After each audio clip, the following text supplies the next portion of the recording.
मिळालं होतं. मी आता आहे कोल्हापूर शहराच्या जवळ असणाऱ्या एका आंबेवाडी नावाच्या गावाजवळ. इथं जर आपण आता पाहू शकताय, कोल्हापुरात पेट्रोल आणि डिझेल संपलं अशा पद्धतीनं ज्या काही पाट्या आहेत, जे काही फलक आहेत ते लागलेले आहेत.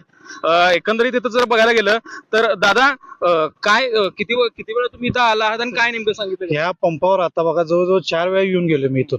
मला प्रत्येक टायमाला सांगितलं की पेट्रोल सप्लाय पेट्रोल, आणि जी VIP माणसं असतील, तुमचे खासदार आमदार असेल, त्यांच्या गाड्या फुल करून द्याल्यात. आत्ताच समक्ष आमच्या समोर झालेल्या आहेत. आम्हाला गरजेपुरतं माणसांना काय पेट्रोल मिळेनाच, म्हणजे सामान्य माणसाला काही इथेही नाहीच आहे वाटतं. म्हणजे मुद्दामून हे तसे थांबच केले थांबवलं सगळे. आता खासदार आमदारच्या 2 गाड्या ते समोर आल्या, समोरचे पेट्रोल पंप बी आल्या आणि इथं बी आल्या 2.